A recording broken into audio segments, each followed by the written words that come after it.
Johnny Dollar. This is Harry McQueen, Johnny, up here in Gloucester, Mass. McQueen? That's right, Four State Mutual. Oh, sure, Harry. How are you? What's on your mind? Johnny, I have a real funny one for you. Okay, so I'm laughing. Oh, I mean funny peculiar, you know. Do I? Why don't you tell me about it? We'll see. Well, it appears that somebody's threatening the life of one of our clients. You call that funny? I told you, Johnny. Yeah, you told me. What's the name of this client? Amos R. Weatherby, an old retired sea captain. Lives in a little town of Annisquam up on Cape Ann. How much insurance does he carry? 50,000 straight life. And who's the beneficiary? His pretty young niece, Thelma Jane Weatherby. Oh? She lives with him, sort of takes care of him. But she just can't wait for him to die a natural death. Hmm? Oh, wrong, Johnny. She's the one who called me about it a few minutes ago. Asked that you be sent up there. Well, now, Harry, you know as well as I do that if she's smart... And she is. And if she has got any intentions, the best way to keep suspicion from herself. Wrong again, Johnny. I'm sure of it. Yeah. Just wait till you see and talk to her. Well? Young, did you say? In her late 20s. And, pretty? Very. The most gorgeous girl I think I've ever seen. Okay, then, Harry, give me the address and telephone her that I'm on my way.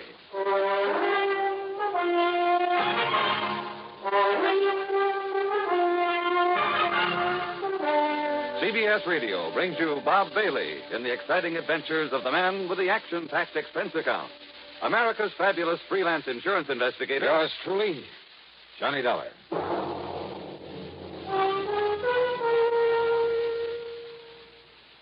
Now, Act One of yours truly, Johnny Dollar.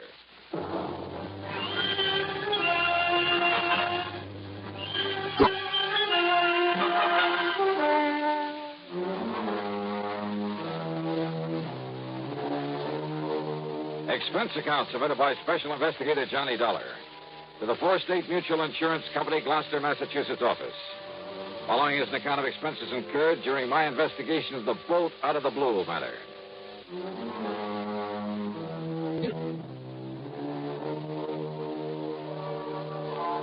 Knowing the Cape Ann country pretty well, I decided to use my own car on this one. So, expense account item 1, $14.70, mileage at the rate of 10 cents a mile, and a bargain for the company at half the price.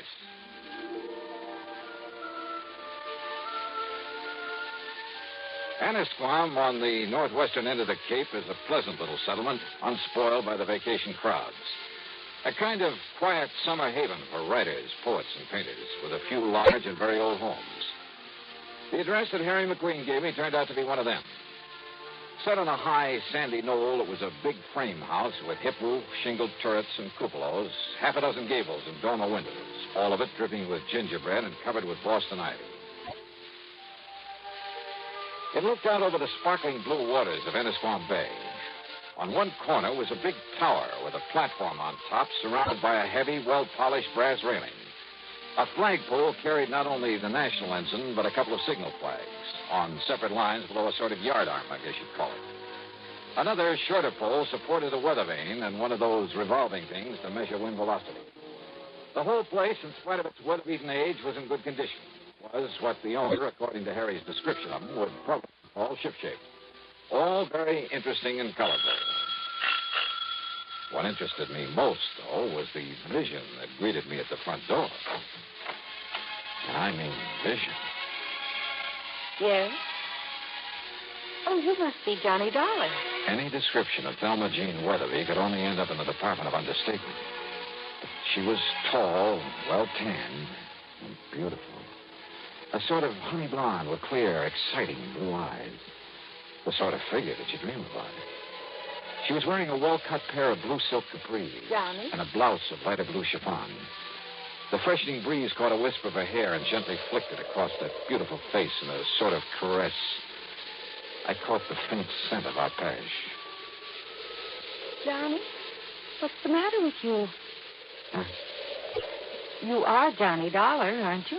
What? Oh, yeah, sure. I'm sorry, Miss Weatherby. Miss Weatherby? Thelma? Thelma Jean. But come in, Johnny. Yeah, sure. The captain has just gone up to the bridge to look for the weather so we can talk safely. The captain? My uncle, Captain Amos Weatherby. Oh, boy. And the bridge is on that tower on the corner of the house. I see. He spends most of his time up there. It was about Captain Amos that I called the insurance company. So McQueen told me. Sit down, Johnny. And would you like a nice cool drink or something after your long drive? Well, I take it you'd like to tell me what this is all about while the captain isn't here, so why don't we save the amenities for later, huh? All right. I can tell you all about it in 2 minutes. All right. I was engaged to a fellow. That I can believe. His name was Roger Burton. Until a couple of weeks ago when the captain, who didn't like Roger from the start, well, he found out some rather unsavory things about him. Like what, Thelma Jean? Roger never told me, Johnny, but he'd been married. Twice, as a matter of fact. And both of his wives died under very funny circumstances. I see. Also, they both had considerable money, which I will if anything ever happens to Captain Amos. So I understand. His insurance. So I not only broke off with him, but Captain Amos literally threw him out of the house. And believe me, in spite of his age, he could do it. And now? Well, before he left, Roger told Captain Amos he'd get even with him. He said that he'd kill him. You mean just like that? Yes. He even boasted that he could do it and get away with it. The same as he did with a couple of nosy wives. Those were his very words. You have no idea what a horrible person he became after the captain showed him up. It was like a maniac. Well, then you're lucky to be free of him. You bet I am. It'll be a long time before I fall for any sweet talk again. Oh, it'd be a terrible waste, Thelma Jean. What? Yeah, like you. Oh, Johnny, not you. No, I'm just kidding. Or am I? You better be. And yet, if all the stories I've heard about Oh, I you don't are believe true. one of them. And to prove that I didn't come up here just because Harry McQueen said you're the most beautiful, the most gorgeous gal. Queen told you that? You're sure right, 1,000%. But Then now... if I'd known that, and if you hadn't come, I'd never have forgiven you. Yeah, but now let's get down to what... Especially after what he said over the phone about you. Like what? Oh, that, you're an old, dull, stodgy, pedantic, Why, I'll bumbling... sue him.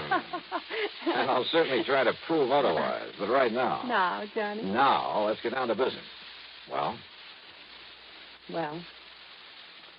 after the captain threw him out, we thought that was the last we'd see of Roger, in spite of what he'd said, in spite of his threats. But? Johnny, somebody has been prowling around outside this house at night. I've only caught glimpses of him, of his shadow, really, but I'm sure it's Roger Burton.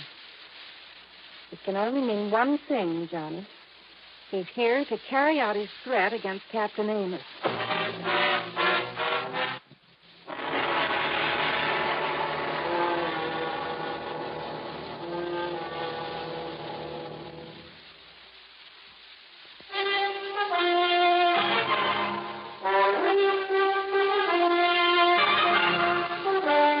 You're sure it's Roger Burton you've seen prowling around the place? Yes, Johnny, and only at night.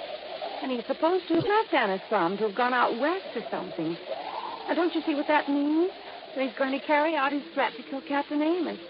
And he's got to stop him somehow. If you're right about all this. Oh, if only you knew what a terrible person he is. And yet you were engaged to be married to him. That was before the captain showed him up for what he really is, a wife killer. Well, you admit yourself it's never been pinned on him. Because he's clever. That's why he boasted that he could kill my uncle and get away with it. And now that I've seen him here... Johnny?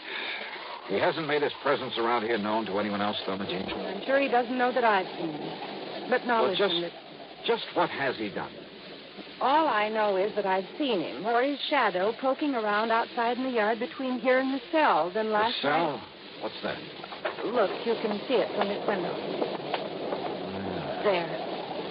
That concrete building, whatever it is, at the edge of the property? It used to be a kind of jail back in the days of the sailing ships. Now the power company uses it for transformers or whatever you call them. Yeah, I see the power cables leading down from the pole. I've looked for his footprints out there in the mornings, but there's always a wind at night, so... Maybe I'd better take a look in that cell, as you call it. Oh, it's all locked up, Johnny. And the tiny windows with the bars over them are so dirty you can't see a thing inside. Have you any reason to think he somehow got into it? Hey, that storm's really coming this way. Yes, and Captain Amos will love it. But now, Well, Johnny... hadn't you better get him down off that tower before it hits? Doing storm? Why, you couldn't drag him down with a turning mule team. Oh? Take him back to the old days when he used to ride out a storm on the open bridge of a sailing ship. Thelma Jean, does he know about Roger showing up again? No, Johnny, I haven't told him. But listen, I've been trying to tell you. Tell me what? That I not only heard him prowling around last night, but this morning I found some ladder marks in the ground. Where? Out beside the tower. As though he'd used a long ladder to get up to it from the outside.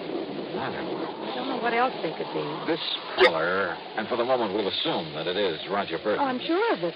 He's made no attempt to enter the house? Oh, he's too smart for that. And don't forget, Johnny, he doesn't know that I've seen him around again. Well, before this storm really breaks, Thelma Jean, I'm going to take a look at that transformer building out there and see if... And you better hurry, Johnny, before... Thelma Jean! Thelma Jean! Yeah, Captain? Where are you? In here? Where in tarnation did you put my sou'wester? It's up in the cabin just below the bridge where it always is. I told you Star was making up. It's going to be a big one. Now you got to get me back on the bridge. Well, now who's this, Thelma Jean? Captain, this is Johnny Dallas. Dollar, huh? Hiya, Captain Amos.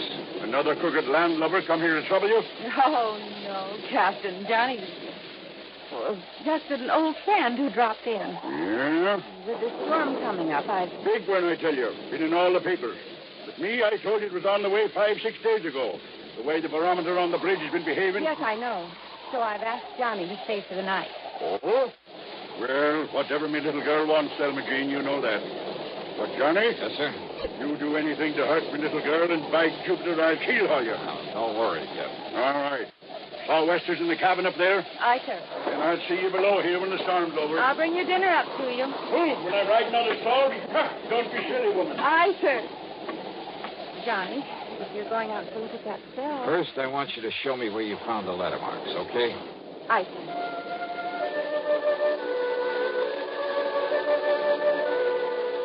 The marks in the ground were still quite plain at the base of the ivy-covered tower. The ladder must have been a tall one, high enough to reach the platform that the captain called the bridge. And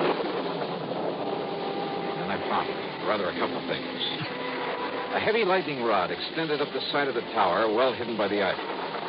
But the bottom of it had been sawed off, making it useless. Also hidden by the ivy was a wire, an insulated copper wire. Too heavy to cut without tools, but certainly not big enough to take a lightning bolt. The wire was lashed to the upper section of the lightning rod. The other end disappeared in the ground at my feet. And it led away toward the cell, the little transformer station. It was dark now, and the storm was building up fast. I dashed back into the house, up to the second floor, and then up the winding stairway to the captain's bridge. You better lash yourself under the rail, Johnny. This wind will blow you clean off of the deck into the sea. Looks like you're right, sir. I told her this nor'easter is going to be a big one, and it is, Johnny. Reminds me of one night off the Azores. That was fast. What are you doing there, Johnny? This upper end of the lightning rod was 6 or 8 feet from the side of the tower, held there by big insulators. But again, the heavy copper wire, again hidden by the ivy. It connected the rod with the brass railing where the captain was holding on for dear life against the wind. And it meant that the railing was the cleverest, most diabolical instrument for murder that I had ever seen.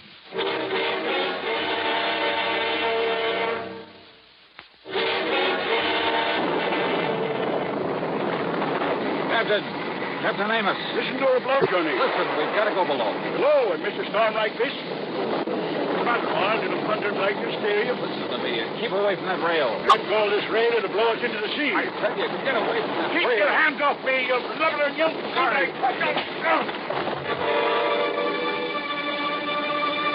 I dragged him off his so-called bridge and down into the little room below. Then hoisted him onto my shoulder and started down the circular stairway. What is it? What's happened to him? I'm afraid I had to knock him out. What? To get him off that platform up there. No, Johnny, you shouldn't have. He'll never forgive you for... For what? For preventing him from getting electrocuted? Oh. Better give him some brandy or something. Oh, Johnny, don't you understand? Didn't you see the lightning rod up there? You bet I did. Right next to the platform. And while you're at it, you can bring a slug of that for me. Oh. Don't you understand? Lightning wouldn't hit a rod like that, not once in 100 years. In 100 years, Johnny, here. Thanks. What it does is clear the air of static electricity all around the place. so the lightning was strike nearby. Yeah, that's what you And don't think. you see what you've done to him? I'll never forgive you for this. You darling.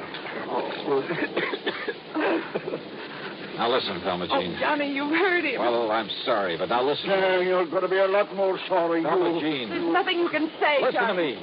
You keep him here. Keep him away from the bridge until I get back here. Come back here, Johnny. Just keep him there. Outside, with the aid of occasional flashes of lightning, I found my way to the concrete transformer house. There, I found out how Roger Burton, in spite of the heavy padlock on the door, had got into it. By the simple device of pulling the pins out of the hinges. And who was sitting there waiting for me with a .38 in his hand? Close the door, mister. And back up against it. Go ahead. You don't give me much choice, do you? I can only tell you that if you make one move towards me, I'll pull this trigger. Your body won't be found until the annual inspection of this little transformer station. That'll be 4 months from now, and I'll be a long way away from here. I see. I'll probably have to kill you anyway, mister. After I get rid of that meddling old man up in the tower the old fool calls the bridge. Up on the tower, Burton? Yeah, I saw you drag him away from there through this window. Just before a good flash of lightning that could have been my cover-up. But don't worry. He'll be back. Hanging on to that railing, riding out the rest of the storm. And when he is... The rest of this madman's murder weapon was all too obvious now. Up on the tower, the brass railing was wired to the disconnected lightning rod. On the lower end was the copper wire I discovered. And this end of the wire here in the blockhouse was connected to a 22,000-volt transformer. You see how it works, mister? He goes back up there and grabs hold of the rail. I throw the switch. And the power in this line will not only kill him, but melt away the copper wire. Destroy the evidence. Only nobody will look for evidence. Because they'll all think a bolt of lightning killed him. All right, Burton, listen to me. Oh. Look. I can see him. In the room where you carried him. Hey, look through the window beside you. You can see him, too. I can see him all right. Starting back up the circular stairway, back up to the bridge. You think that Thelma Jean can stop him? Never! If he ever got there, if he touched the railing, Burton would throw the switch, would electrocute him. But then a miracle. Once in 100 years, the bolt of lightning out of the heavens.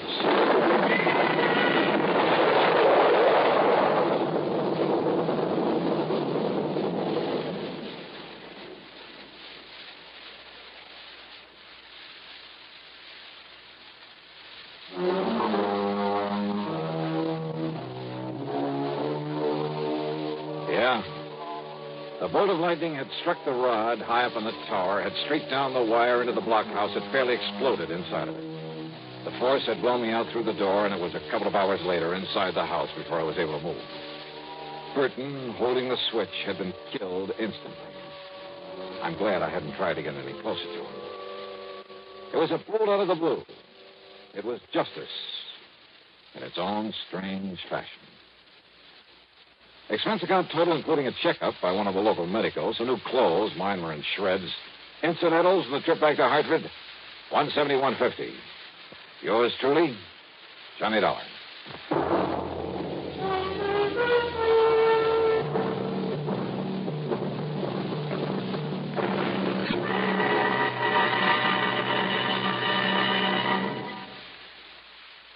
Star, to tell you about next week's story. Next week, a vicious racket that a lot of respectable people fall for, that you ought to know about.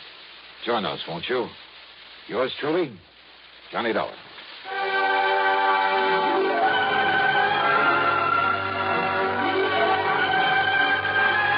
Yours truly, Johnny Dollar, starring Bob Bailey, originates in Hollywood and is written, produced, and directed by Jack Johnstone.